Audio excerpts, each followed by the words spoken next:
Yo, growing a business is kind of tricky right now. Supply chains are squeezed, tariffs and trade policies are dynamic, and cash flow, it's tighter than ever.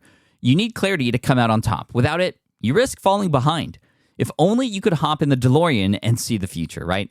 Thankfully, there's NetSuite by Oracle. NetSuite has real-time forecasting to help you move ahead with confidence. This is your AI-powered business management suite and the #1 cloud ERP. Trusted by over 42,000 businesses, NetSuite brings accounting, financial management, inventory, and HR all under one roof.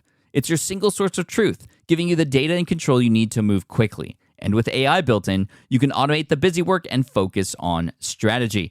NetSuite helps you see what's stuck, what it's costing you, and how to pivot fast. If I were running a business with a lot of moving parts, I'd use NetSuite for full control over everything. Tame the chaos with NetSuite. If your revenues are at least in 7 figures, download the free ebook, Navigating Global Trade, 3 Insights for Leaders at netsuite.com/SPI. That's netsuite.com/SPI. The perfect product launch. It's the goal for every brand marketer. High heat, fast sellout, and fans posting recipes like trophies. What do Sydney Sweeney's soap drop, Taylor Swift's tickets, and your next launch have in common? Well, they're not bought, they're bragged about. Fanfare turns your drop into a moment. Fanfare cues real fans, blocks bots, and builds launch experiences worth screenshotting. Want hype without the heartbreak? Get Fanfare's 5-step hype drop playbook with our proven success formula and make your next launch unforgettable at fanfare.io/playbook. Again, fanfare.io/playbook. Hey, I get it. You've worked really hard to build up your business and it's doing great. So great that you need help now. The most important thing for your business is to hire the right people to support it. So how can you find amazing candidates quickly? Easy. Just use Indeed. When it comes to hiring, Indeed is all you need. Stop struggling to get your job post seen on other job sites. Indeed Sponsored Jobs helps you stand out and hire fast. And with Sponsored Jobs, your post jumps to the top of the page for your relevant candidates, so you can reach the people you want faster. And it makes a huge difference. According to Indeed data, Sponsored Jobs posted directly on Indeed have 45% more applicants than non-sponsored jobs. And it's one of the largest databases of job seekers, too, giving business owners access to a wide range of candidates. And one of the things I love most about Indeed is the job alerts feature. I get notified when new candidates apply. There's no need to wait any longer. Speed up your hiring right now with Indeed. And listeners of this show will get $75 sponsored job credit to get your jobs more visibility at Indeed.com/smartpassive. Just go to Indeed.com/smartpassive right now and support our show by saying you heard about Indeed on this podcast. Indeed.com/smartpassive. Terms and conditions apply. Hiring Indeed is all you need. This is a Smart Passive Income Podcast with Pat Flynn, session number 57. Beatbox.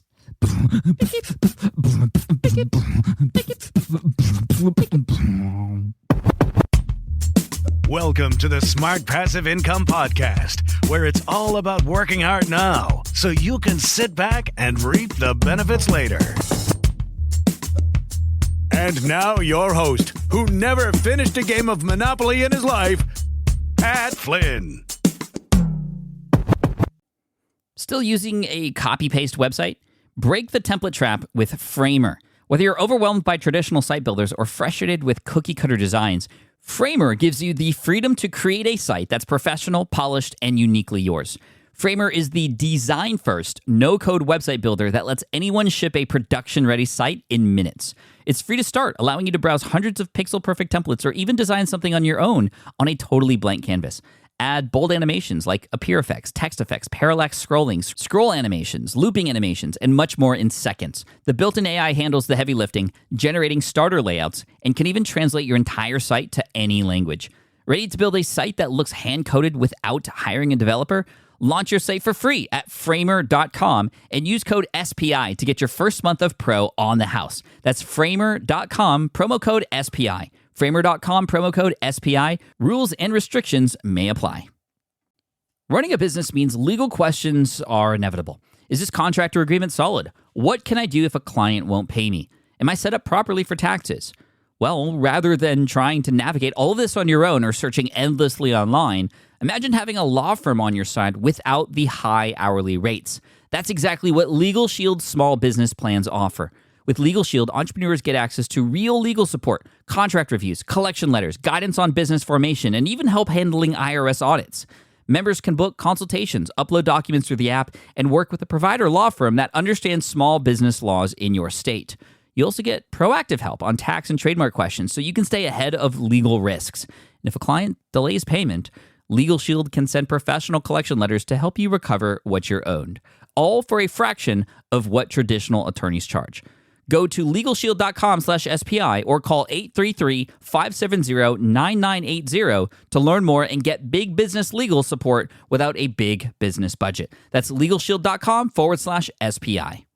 Hey, what's up, everyone, and welcome to session 57 of the Smart Passive Income Podcast. Thank you so much for joining me today. I'm recording this on a Saturday night. Actually, now that I look at it, it's actually Sunday morning now, and I'm trying to get this all put together for you so that I can have it go live by Wednesday. I try to get these shows live for you by Wednesday now that we're at the weekly schedule for the podcast. And the reason I mention this today is because in about 8 hours, I'm going to be boarding a plane that heads to Nashville, Tennessee, to attend and speak at Michael Hyatt's Platform Conference, which I'm extremely excited about. I'm totally stoked. It's going to be so much fun because, well, I for one, right now I'm just in love with public speaking, and as nervous as I get before presenting, I still enjoy it like mad.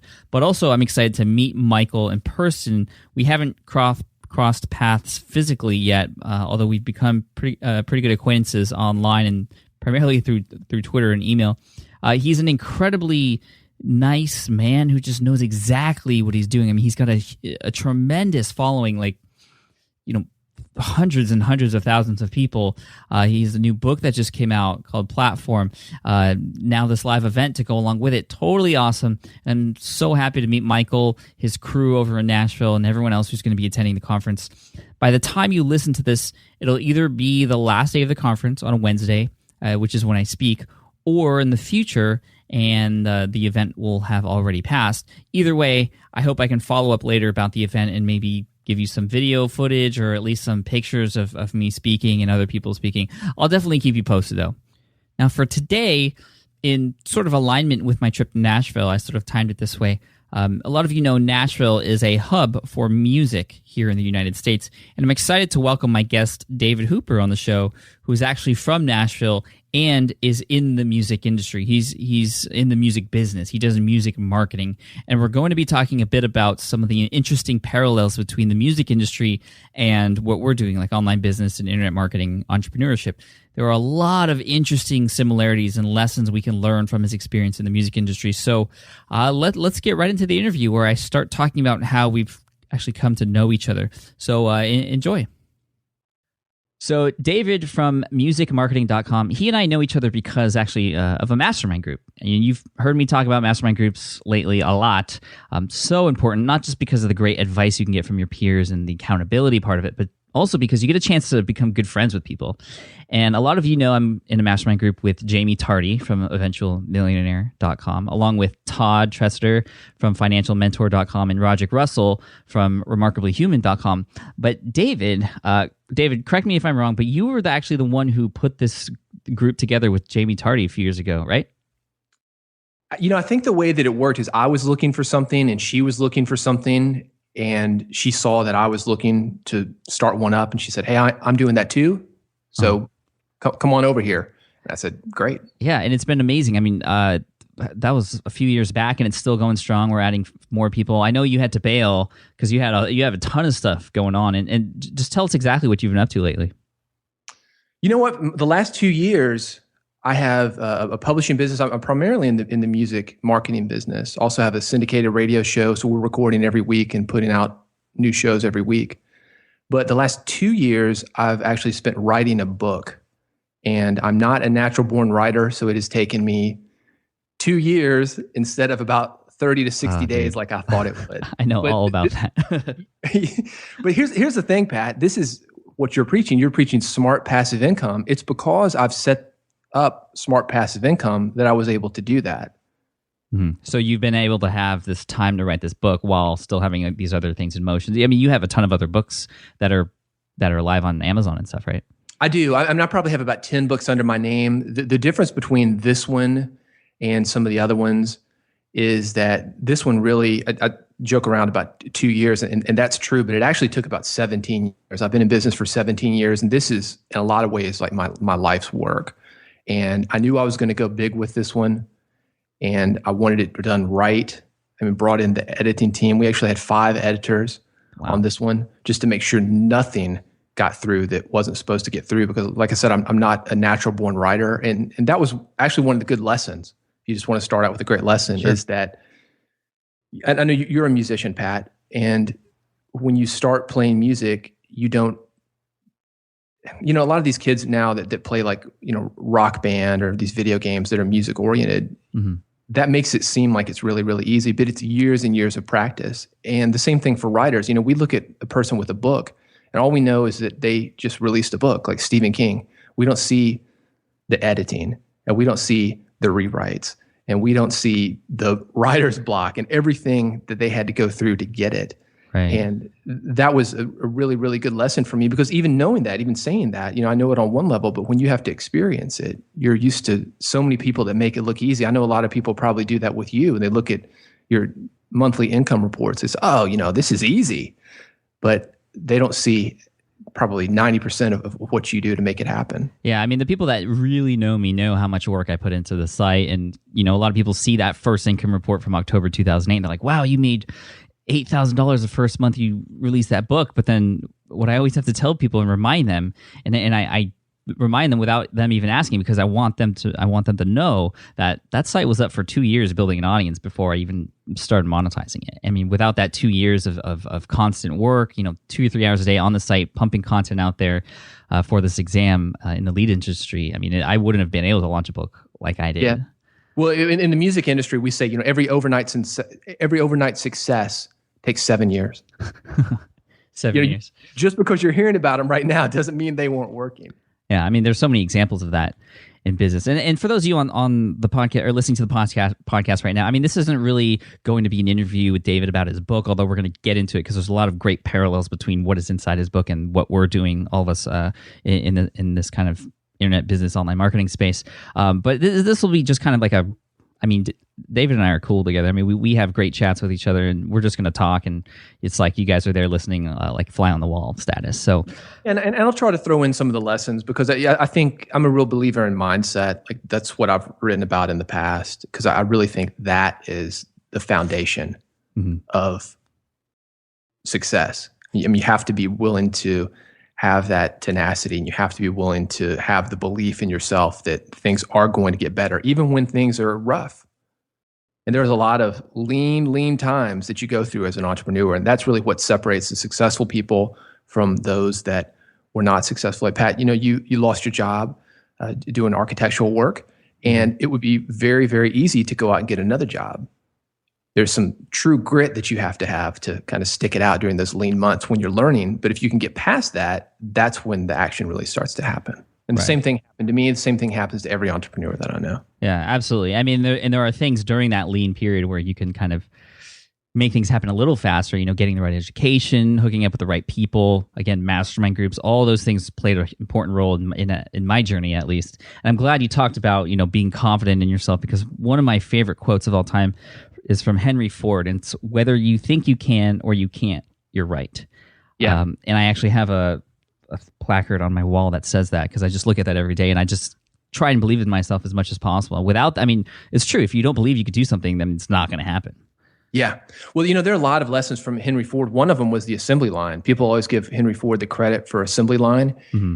That actually came from a pork processing plant. He was looking outside of his industry. The way cars were done was completely different. But he said, well, this pork processing plant, that seems to work for pork. Maybe it will work for cars. So he did that. A lot of innovation comes from outside the industry. Mm-hmm. And that's actually one of the things that I talk about in my new book, Six Figure Musician, is how a lot of things that musicians are doing to market themselves now, it didn't come from the music marketing space. It came from other spaces. Right. So and same thing for internet marketing as well.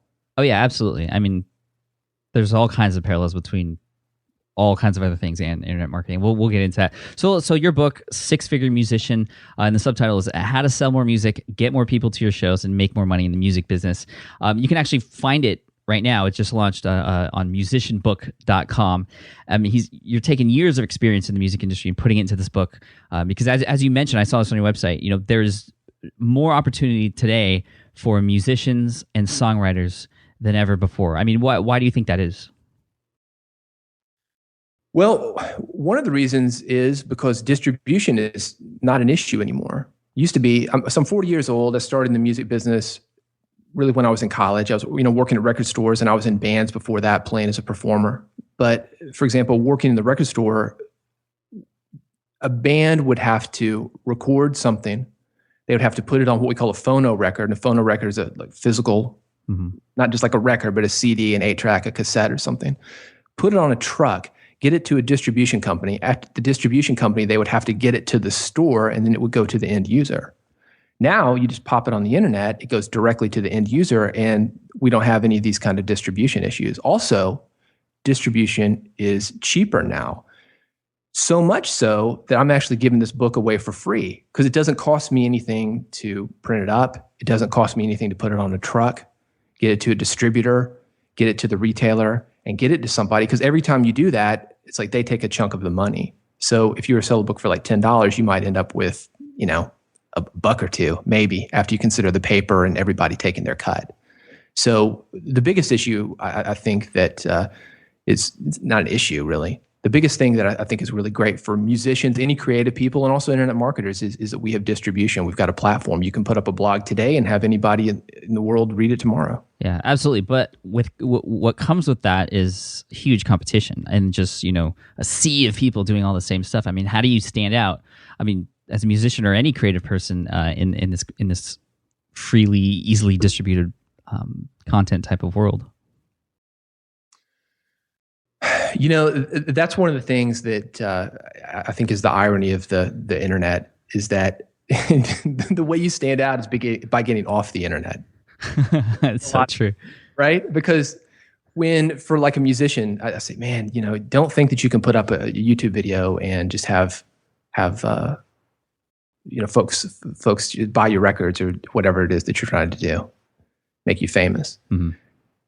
When you're out there doing a live show, and you know this because you do a lot of public speaking, I really feel that anybody who can go out and touch as many senses as you can, you're going to have a natural advantage over the people that are just online. Like you and I know each other. We've spoken to each other for hours just through this mastermind group. So that's one sense, hearing people. Mm-hmm. So we've been able to develop a little bit more rapport. If I see you where I can shake your hand and smell you, I don't mean to get weird, Pat.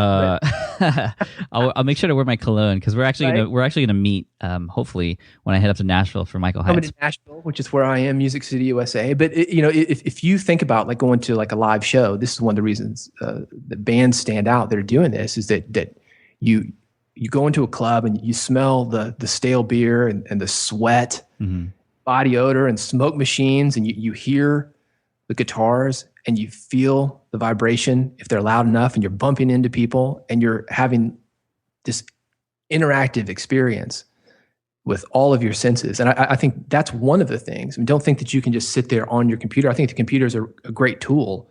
And I was really blown away when I first got online, like the number of other people that were like me, and it just got me connected to like a real massive pool of people like instantly.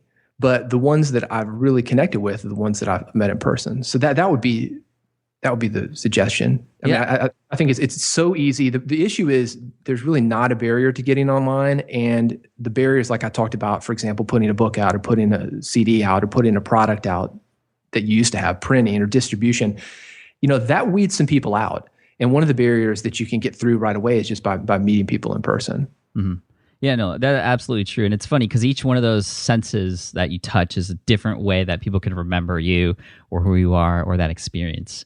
And I think that's really important. I mean, I think they say smells. I mean, once you smell something that I forgot what the exact quote is, but smell is like the one sense that, like, if you smell something from the past, it brings back all these memories and photos. It's the most memorable, and that could be why perfume industry is one of the largest industries in the world. So how do we make our blogs and our website properties smell good? That would be a great headline for this podcast, actually. The crisp, refreshing smell. Yeah. Smart. passiveincome.com. I mean, you could say, "Oh, go outside and read this in nature." I mean, that's you can't make your blog smell any better. But what you can do, and I think you've done a really good job of this, is and we're doing it right now, is like podcasts. We've got audio here where people can hear you and really get a feel for your personality. Certainly, you've done a really great job of video. And I'm going to do more video. I mean, I think podcasting and video is just going to blow up this year. Yeah.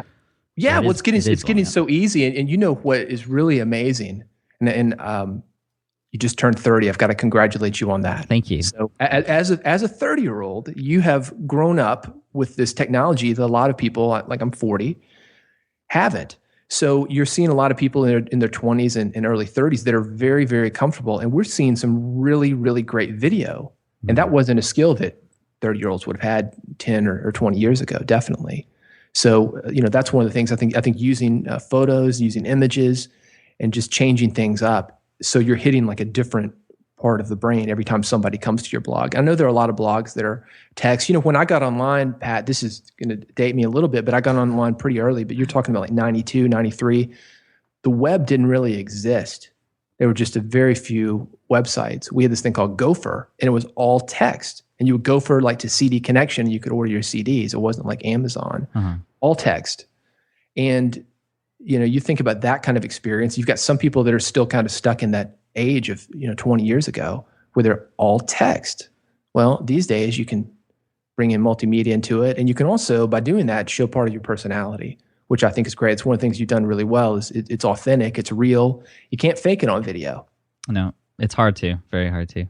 Yeah, well, if you look at the IM community, you'll see that the people that are very successful now, and IM internet marketing, for those that don't know, the people who are successful now are not like the guys that were successful 10 or 15 years ago. Those guys were traditionally direct mail people that came over to the internet and just used it as a new platform. So they were using what we do in direct mail, which is text. Right, with emails and stuff. What's that? With their email lists and... Yeah, email list and just those one-page long sales letter websites. And I think that stuff is great. But it was kind of like, if you think about the music industry, this is another music industry parallel that I think people can really relate to. If you look at like the 1970s, there weren't a whole lot of videos. And when the 1980s came along, when MTV came along especially, when people were starting to do more videos, it became more important that your band look good. I mean, musicians used to be a bunch of nerds, man. They were nerds. 60s and 70s, some of them were a little flaky and things like that. But if you look at somebody like Janis Joplin, not exactly video ready. Yeah, right. Would not be a hit today. And that's really sad because she's got something to offer. But with that said, I think it's the authenticity, and I think that's kind of where we're kind of like the pendulum is going back the other way. We've had the super slick stuff of the 80s, and now we're getting to where we own something real. That's why reality television is so popular. Mm-hmm. And if that is in fact real, right? I mean, there's a lot of argument against that, but you talk about authenticity, and I want to ask you this question. I've been wanting to ask someone who's an expert in music for a while, because I've been noticing lately, and we can talk about how this kind of parallels with internet marketing too, but I've been noticing a lot of these great bands start up recently, just with the age of YouTube, by covering other people's music in different styles. Like Carmen did a cover of a Chris Brown song where she rapped like a Busta Rhymes part super fast, and she got super famous for that. And now she has her own record. There's a lot of people like Boyce Avenue who's blowing up. I don't know if you know who they are. They started by doing covers of really great songs and really popular songs to get in front of the crowd and then introduce them to their music. Right. Now, I have like sort of mixed feelings about that. And I will admit I do love listening to covers of songs, but then you get the whole intellectual property thing, and then people are making money off of covers on iTunes. I mean, what's your play on that? Well, first of all, if a cover song is on iTunes, the writer is getting paid for it. Okay. So and anybody who's it's also same as YouTube. YouTube has agreements with record labels and with publishing companies. The people who own the underlying composition, or record labels are the people who own the recording itself. So they've got agreements that they're going to pay. They pay out a lot of money for that. So all that stuff is legal, and I think it's great. I think what it does, I think it leverages something that's already popular. Among a lot of bloggers, there's something called newsjacking. Mm-hmm. And an example of newsjacking would be, for example, gun control is really hot right now, or whatever, presidential election or the Olympics or whatever's going on in the world. There are a lot of people searching for it at any one time. And a lot of people will, 10 tips that you can learn from the NRA, right, or 10 tips you can learn from blank, blank Olympic athlete. So to me, it's just leverage. And I think it's an opportunity to, use something that already has some momentum to get attention your way. Also, for me, I think it's really good for what I call the life of a song. And I'll give you a great example of a life of a song. I've got a friend of mine. His name is Buzz Cason. You've probably never heard of Buzz Cason, but Buzz wrote a song called Everlasting Love. And you probably heard one of the versions of Everlasting Love. One of them was by Gloria Stefan. One of them is by U2. I mean, there's probably, it's been a hit every decade. So you could consider those songs covers, right? Just like I Will Always Love You, Whitney Houston did it. It was a Dolly Parton song. She wrote it and she also recorded it. Mm-hmm. That extends the life of a song, which I think is really exciting. And I think it's an opportunity for songwriters to get paid. And I think it's an opportunity for people to experience just amazing music again and again. So I think that that's really good. Here's the issue with it is that if you don't bring something original to it, it's like anybody can come on and knock you off. Yeah. And we have an example in my book about this with Harry Connick Jr., and we could use, if you want a more modern example, Michael Bublé. Now, why are you going to go get a Michael Bublé song when Frank Sinatra may or may not have done it better, depending on your taste? So it'll be interesting to see like what he brings to the table. I think it's really important to have something that people cannot copy, which is another reason that I like live events, is you can't copy them. Yeah. That's true. It's very interesting. So what else? I mean, this is so interesting to hear about the music industry and kind of exactly how it plays into internet marketing and online business. What are a couple of other things that you feel are really important for us to understand? One of the things that I think is really great from the music industry is keep going. When you got something, it'll go for a little while. You're going to hit a bump in the road. Mm-hmm. Change it up and keep going. And I've got different examples of that related to the music industry. For example, this is kind of a controversial one to start off with. R. Kelly, right? Mm-hmm. R. Kelly, famous R&B singer, got into some legal trouble, kept going. Yeah, he did. You fight it. You keep releasing records. You keep doing your thing. Don't let that stuff get derailed. Like if you have Van Halen, for example, the singer leaves, you get a new singer. Sometimes you're going to have more success, which they did with their second singer. Third singer, not so much. Did they let it stop them? Nope. No. They kept going. Now they have the original singer back in there. Kiss is a great example of that. I mean, Kiss, they kept going. They took the makeup off. They brought in some new people. Mm-hmm. Then they did the same thing like I'm talking about with Van Halen. They put the makeup back on when that got tired. Yeah. So I think that's huge. I mean, I'd love to hear what you have to say about this, Pat, because I think you make it look so easy, and I know because I'm in there with you that it's not. But you run into stuff like this all the time, and there has to be that decision when you're like, all right, am I going to keep going? Yeah, no. I definitely come to those walls every once in a while. And I think what keeps me going is just trying something new, and I think that's kind of where I am very lucky. Is I have this platform on the Smart Passive Income blog where I have the opportunity and people expect me to try new things and kind of be the crash test dummy, which keeps me excited and it keeps me going. And really, I think it's just listening to the fans and trying to understand what they want to. Mm-hmm. Mm-hmm. Yeah, I think that's a real important part of it is that you have to have, some people call it your why, because sometimes things get really tough, either financially or emotionally, or, you've got other things going on in your life. You've got a couple kids and that could totally derail what you're doing. So you've got to be really clear on why you want to do it, because you're having to make sacrifices to do it. And I think when you're really clear on why you want to do it and the reason for your actions, that makes it easier to work around some of the bumps in the road. Right. It's funny you mentioned that. A lot of people know that I'm doing sort of a redesign right now. It's early 2013 for those of you listening to this in the future. My redesign may already be up when you're listening to this. But I had Chase Reeves and Corbett Barr from Fizzle Co. and thinktraffic.net. They came down to San Diego to help me with my redesign. And in exchange, I would do some courses for Fizzle.co and stuff like that. And we rented a conference room in downtown San Diego, and we just brainstormed about kind of where I wanted the site to go. And one of the first questions that was asked of me was, Pat, why are you doing what you do on Smart Passive Income?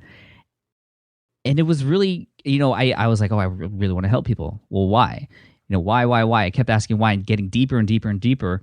And I think that's one thing a lot of us can do with, when we're trying to figure out kind of where to go next, or, if we feel like we kind of forgot why we are doing what we're doing, it's just to keep asking you why. I think it was, there's a Japanese term for it. It's I don't even know, but yeah, it is. It's Kaizen, Kaizen. Yes, thank you. And that came from the Toyota Corporation, where to try and help them with problems in the assembly line. We're going back to cars in the assembly line now. And basically, to help fix a problem, you have to kind of ask yourself why 5 times, I think it was, in that example. But the more you ask yourself why, the more you're going to find out really the true root of that problem. Or if you're asking yourself why you do what you do, you're going to understand the true root of why you're doing what you're doing. And it basically came out to, for me, I want to help people, but I want people to feel proud of what they're doing. That's really what it came down to. Feel proud. And also, I am at home and I'm facing challenges because I have my family to deal with, and then also business, and those kind of mesh together every once in a while. But I love the fact that I'm home with them, that I can witness all their firsts and be here with them. And that's what I want to give to other people by helping them, start online businesses and create these opportunities for themselves. I'm not the, you got to quit your job type of guy, even though, I was very blessed to have been laid off. But really, it's just kind of giving yourself the opportunities that to live the life that you really want to live, and being proud of the way that you do that, I think. Because there's a lot of people in this space who, maybe they've given people the opportunity to have those freedoms, but maybe they aren't doing it in such a proud manner, or a way that they can, I want my kids to look back years from now and say, Daddy did some great stuff and he really helped a lot of people at the same time.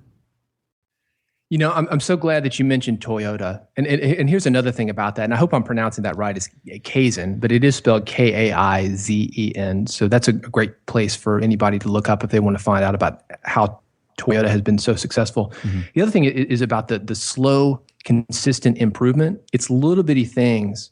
Sometimes they say small hinges swing big doors.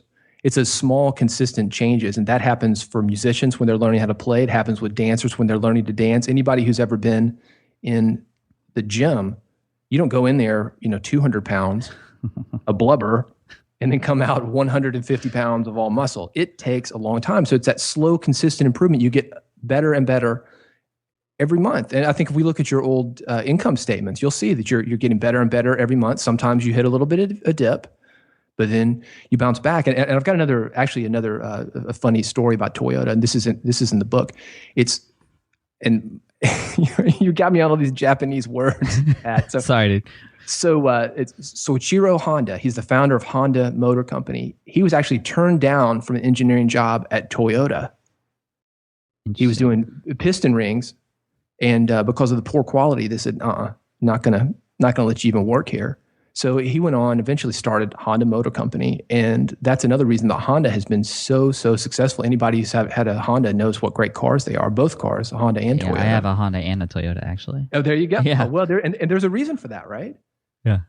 I mean, that was his philosophy. That's how he built an amazing. They really embrace making mistakes, and I think that's huge. We were joking around before we started recording about another idea. And I was like, well, if it fails, you can put it up and show people you make mistakes.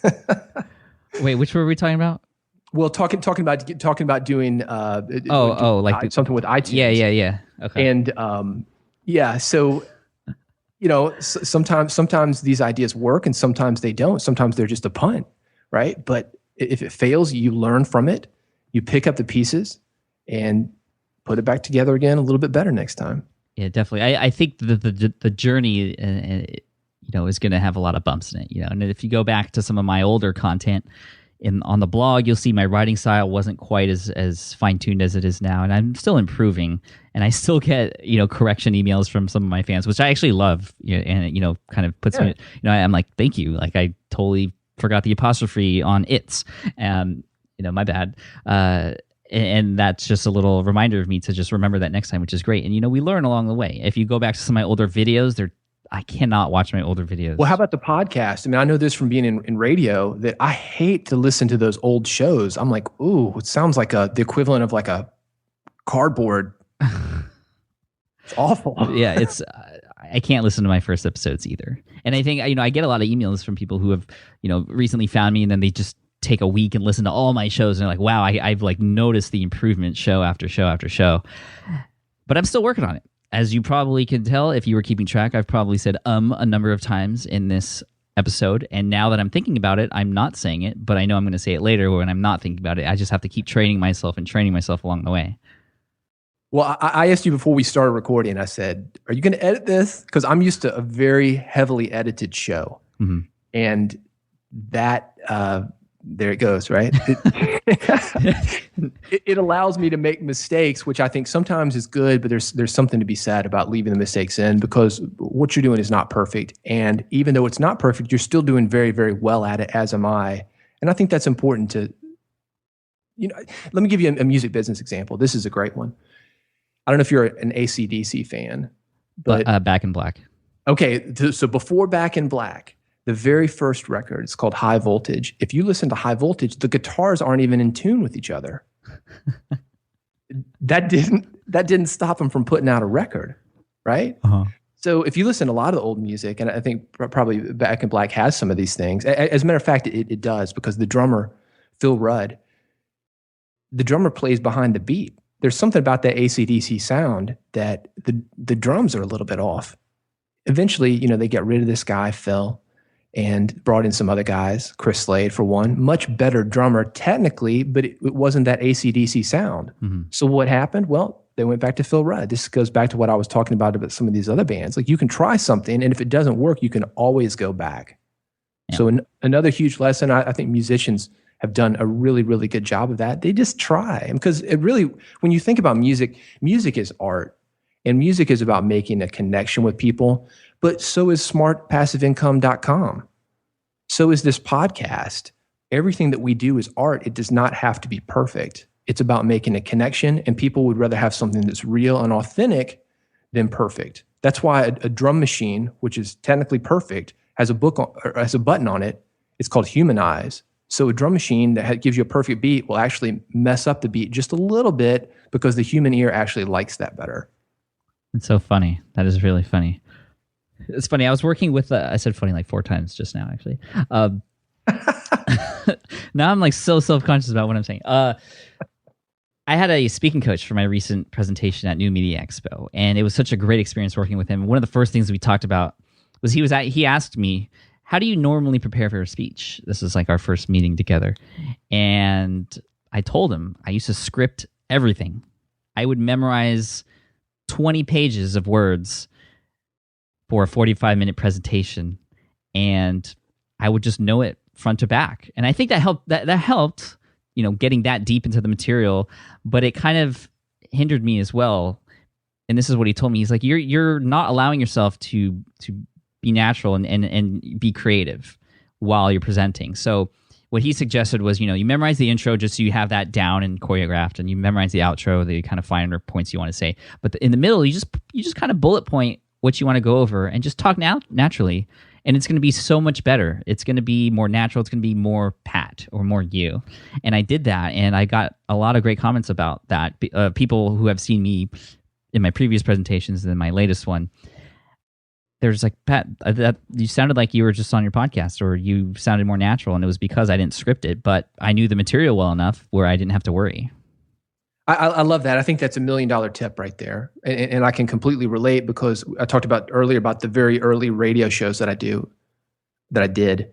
And by the way, this is at musicbusinessradio.com. If you want to listen to some of the stuff, it's me interviewing music industry people, artists, A&R guys, record label presidents. Anyway, but I was actually scripting the intros and the outros, and I would have the questions in between where I thought people were going to go.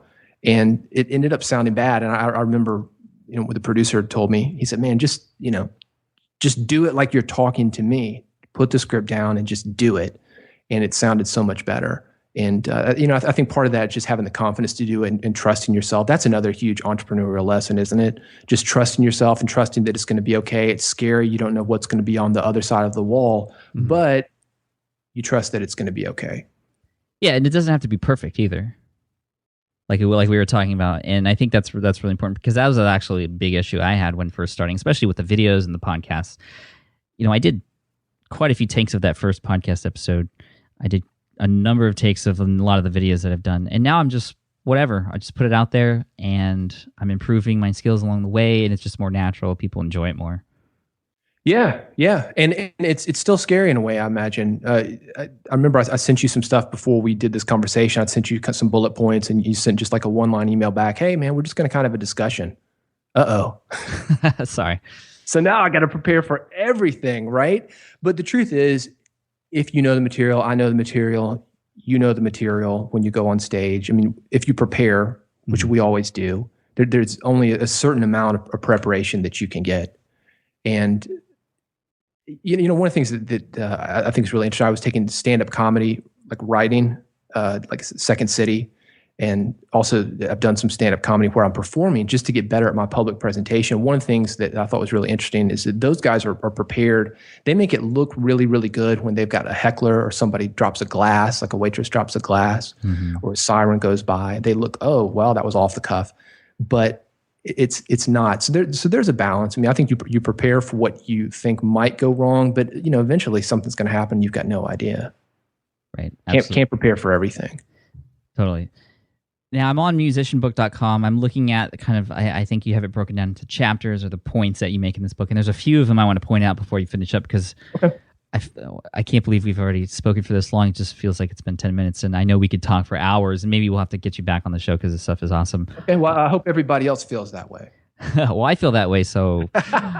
Well, here's what we say in the direct marketing business. We say, it can never be too long, only too boring. Yes. So, David, okay, so this is probably a question that a lot of people have, since I have someone in the music business on. If I had... if I wanted to break into music and start a career in music, what would be my steps? There are a lot of ways to do it. How I would recommend doing it, and I think a lot of people will relate that are listening to this, whether they're bloggers or in the internet marketing space, is to come up with good content. And with music, we have a saying here in Nashville, the songwriting capital of the world, that it all begins with a song. So I would say to focus on your writing. And the great thing about that is, as a musician, you can have a second life as a writer. Yeah, that's cool. Okay, so you have a good song, obviously, but I know a lot of people who are just like bedroom musicians and garage musicians, and they have amazing songs. They have great songs, or at least I think they have great songs, and they probably think they have great songs too. And I know a lot of musicians probably think that they have great songs, but how, from there, kind of what would you, how would you get people to, how would you get the world to understand you have a great song? Well, the next thing you need to do is you need to record it. So sometimes, you see a lot of guys popping up on YouTube, which I think is just unbelievable. What a cool way to break, right? You can do it from your bedroom. We always used to joke around that these great guitar players coming out of Nashville goes, well, there's probably some guy in his bedroom who's better than you. You just never heard of him. and now we can find out, right? And really, some of these guys, it's like, wow, real music still exists. I'm blown away by some of the discoveries that I've seen. So I would say, a good recording, and it doesn't have to be perfect. It could be on YouTube. You probably heard the saying that perfect is the enemy of good, because if you worry too much about it, it never comes out. And I think one of the cool things about YouTube is you see this all the time. People will put something out there and they'll think, nobody's going to see this, but they put it out and it takes off. And I think the reason for that, and this is probably the biggest thing I would tell upcoming musicians, is the authenticity of it. It's like the full expression of yourself. I mean, how cool if you could go back and talk to because you're a musician, Pat. Oh yeah, I play the trumpet, and sure, I dabble on the guitar a little bit, But think about your trumpet playing, or even guitar, or any instrument. If you could go back and see your 15-year-old self before you had been just kind of beaten down, and sometimes we know too much about the music business. I think that's why I didn't continue as a musician. It's like I got to watch sausage get made. And I think one of the cool things about the internet is you can just put that stuff out there and you're seeing this full expression when people are so excited about music, because it really is an exciting thing to play and to perform and to write and to have other people react to it by like dancing. And I think that would be the next thing, is to get it out there in some way. For a lot of guys, that's going to be like a live show. Back in the day when I was a musician, we didn't have computers to record on. We were recording on tape, and it wasn't nearly as easy. But that can be done through like a live show. It can be done through recording. And again, it's the to give the parallel. The good song, you would say like good content. And if you've got a song in your heart, as we say, that's great. But it needs to get out there. And the good recording, that would be like what you do with your blog, Pat, or this podcast. I mean, you have to have some way to get it out to people. It could be live one-on-one. I know you do a lot of public speaking as well. Mm-hmm. So, well, I think, even beyond the blog, and this is why I have this sort of be everywhere strategy. The blog, I compare it to, throwing a message in a bottle and putting a message in a bottle and throwing it into the ocean. You're not going to know. I mean, when you start a blog, nobody knows about it. But when you put stuff on platforms like YouTube or on iTunes, that's where people are already who are potentially looking for what you have to offer. So that's why I'm really glad you said YouTube for musicians. I think YouTube's great for anybody who has something to say or something to share, especially if it comes from the heart. And also the podcast, as many people know who are listening to this, the podcast has done wonders for me. And I think that's why it's important. I think putting stuff on a blog is great, and that should be the hub, because that's where all the action happens. That's where clicking happens. But kind of reaching out and trying to build an audience, I think it's really important to get out there and put yourself on a platform like YouTube, where things can take off naturally without by just pretty much getting found on search, or it just takes one kind of influential person to just share something of yours and just have it take off. It does, and I will say this: you can't just, obviously, you know this from building the blog or videos that you put online. You can't just throw it out there and have it take off. Sometimes that happens. You've got to get it in the hands of the right people, or it has to be so good that it cannot be denied. And we have things like that in the music business. I always think of Freddie Mercury from Queen. I think of Michael Jackson. When you watch him dance, you're like, wow, that's just impressive. And that's the kind of stuff that really takes off on YouTube. If you watch the Ellen Show ever, and I've never actually seen the show, but I've seen all these videos that Ellen puts online on YouTube, and she's like my filter for all the cool videos, right? That probably everybody else already knows about, right? Yeah. But it's always stuff that people are just like, yeah, I just put it all up, and it was so good, it took off. So I will say that. I mean, it's probably maybe a bigger discussion. We always have a saying, though. It doesn't matter how well. How am I going to say this? You can market a bad video. We say a good marketing will make a bad product fail faster. So all the marketing in the world won't help you if it's not good. Love it. Pat, one more thing for somebody who's breaking in the music business. It's one thing to have songs. I think the people, and this is what YouTube is really so great for, is to build a connection. You see, like, for example, you'll see these kids in their bedroom, and you get the feeling like they're being bullied at school or something, but they can be a superstar on YouTube, and you really start to see into their lives, and you get to see who they are as artists. And it doesn't have to be like that. That's kind of depressing, isn't it? You get bullied at school, but you get to see like who they are. I mean, I think that's one of the cool things and why your blog is taken off, because you're saying, you talk about the kids, you're talking about your wife. And if we look at the artists that have really, really done well, like we know, like Ted Nugent hunts endangered species and he loved guns. And we know about Eminem's ex-wife, Kim, and they let us into their lives. And I think that's one of the great things about YouTube. And it works for blogging, as you can attest to. Right. And social media too. I mean, making those connections and having those small conversations with people just creates fans for life. Yeah. I mean, people want to feel like they know you, and that's one of the ways that they can do that. And that's why, speaking of social media, that I really love Twitter, because I mean, how cool is it that it makes it really easy for you to have not one-to-many conversations, but a one-on-one conversation in only 140 characters, and it's really, really quick. So I would encourage everybody to use Twitter, if nothing else, for a way of interacting with people one-on-one. Yeah, I think it's great advice. Now, to finish up, if you could give everybody kind of just one piece of advice before we go, maybe something actionable that they can take away from this. I mean, I know we've covered all different things, and I just wanted to get you on here today just to kind of just discuss stuff. I love talking about this stuff. I feel like we should just hook up on Skype every once in a while and just talk. Yeah, man. Yeah, let's do that. Well, let me just kind of give you a big idea. And this is the way that I approach my company. And I think this is a mistake that a lot of people make when they're first starting out. I think about 3 different types of people when I think about my company. I think about visionary, I think about management, and I think about the technician. So for example, let me give you an example of a technician job. I've got some people right now that are working on some graphics for me. Could I do the graphics? Yeah, I could probably do the graphics. I got somebody making a video for me. Could I do it? Yeah, I could do it. But that's more of a technician job. Mm-hmm. What I've got above that technician is a manager.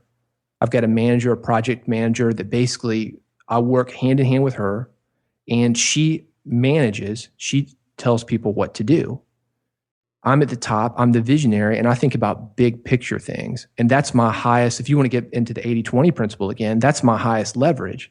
It's not me sitting around, editing videos. A lot of people can edit videos, but how many people can think about the big ideas that I'm thinking about? Well, just me when it comes to my market. So I spend time doing things that nobody else can. And I really love the idea. Technician is an important part of the thing. I think that's an extremely important part of the process. I think of it as like a circle. It's not really like a pyramid, right? Mm-hmm. But I really enjoy part of the thing I like about being the boss or being the president or whatever you want to call it, the founder of a company, is that I'm able to employ people. I'm able to give them work. And if somebody's enthusiastic about graphics or they're enthusiastic about book covers, I didn't design my own book cover, then I can hire them. I can pay them to do their passion. So I got the technicians, I've got the manager above them to make sure that the technicians do what needs to be done. And I just sit there and I think about big ideas. So I think about doing what it is that you do that nobody else can do. That really is the big idea, and that's where you get the most leverage. Leave you with the music business example. Songwriting, for example. You can't outsource a song, but when you're writing a song, you can get leverage on that by letting the technicians go out and play it, letting those guys go out on YouTube and play it. And you're making money on that every time they're doing the work. You've already done your work. That's where the real big payoff is in anything. Songwriting sounds like an awesome thing to do. Like I can't imagine just writing something and then hearing a band play it. I mean, that would be so fulfilling for me. Well, it's not unlike what you do, Pat. I mean, you're writing something. It's got a rhythm and it's got melody, but it's just you connecting to an audience. And if anybody wants to see just an incredible example of it, go download Taylor Swift record.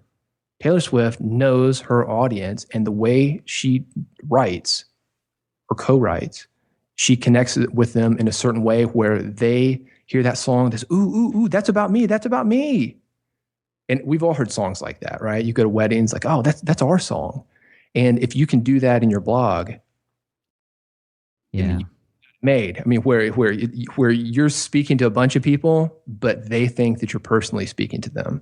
And, and people think, I have a buddy of mine, he wrote a lot of songs for Britney Spears, and like Hit Me Baby One More Time, and those big hits that everybody would have heard. And he's, 45-year-old guy.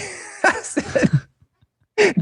said, is it a little weird that, you can, channel the mind of like a 12 or 13-year-old girl? He goes, yeah, it's scary, isn't it?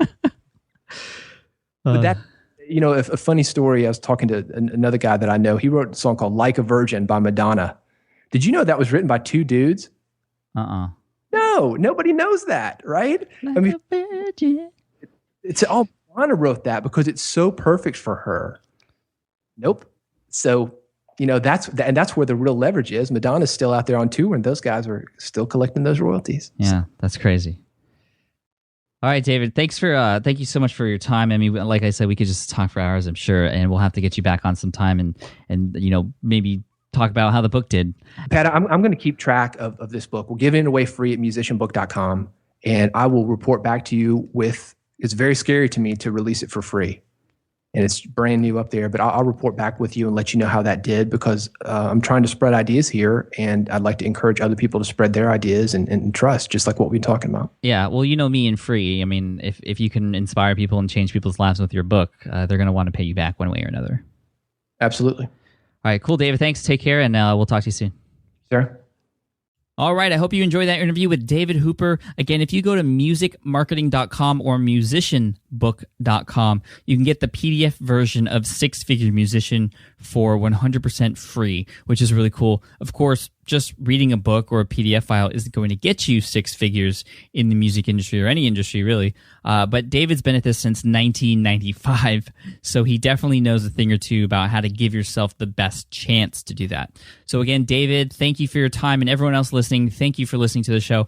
If you're interested, if you're interested in writing an ebook, I recommend you check out my free book, ebooksthesmartway.com, where you can get my guide on how to publish, automate, and market an ebook. Again, 100% free for a simple exchange of your email address in order to get that book. And you can unsubscribe to that list if you want at any time, but just stay on a couple of weeks to get some of the exclusive tips.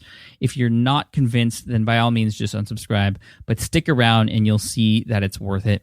You can sign up for the newsletter again at ebooksthesmartway.com and get a free PDF of eBooks the Smart Way. Thanks, everyone. I'll see you in session 58. And I'll talk to you later. Cheers. Thanks for listening to the Smart Passive Income Podcast at www.smartpassiveincome.com.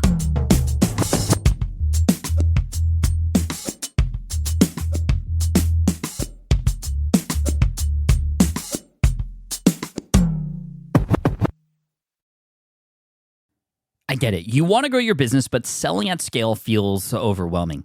You're drowning in complicated funnels, creating different lead magnets, or constantly posting on social media. And that gets exhausting fast, especially when you're trying to sell to hundreds or thousands of people. But what if you could sell at scale with a simple, powerful quiz? A score app quiz or assessment asks your audience key questions and gives them instant personalized results based on their answers. Your audience gets to know where they are now and shows them the steps they need to hit their goals. You can set up a quiz in minutes using Score App's templates and have a powerful lead magnet that'll do the selling for you. The best part is your audience actually wants to take this quiz, and you build huge amounts of trust before you even make a single offer. No hard sales, no chasing leads, just value at scale. Get 50% off the first 3 months using the discount code SPI. Just head to scoreapp.com/SPI. Again, that's scoreapp.com/SPI. Have you dreamt about being your own boss, but still haven't made the first steps to making that dream a reality? Well, I get that. Starting a business can feel super overwhelming with legal forms, paperwork, finances. It's a lot. And that's why I'm excited to tell you about Taylor Brands. Taylor is a complete business builder designed to make launching your business simple and stress-free. You can register your LLC in just minutes, keeping your personal assets and the business assets separate from day one. From there, you get access to everything you need to get off the ground. Legal documents, licenses and permits, invoicing and bookkeeping tools, and even a 100-day business coaching program, all designed to help you hit the ground running. You'll also get a free personalized business plan, branding tools, and so much more. And of course, listeners of this show get an exclusive 35% discount to get started. All you have to do is head to taylorbrands.com/SPI. That's TAILORBRANDS.com/SPI. Stop dreaming, start building with Taylor Brands.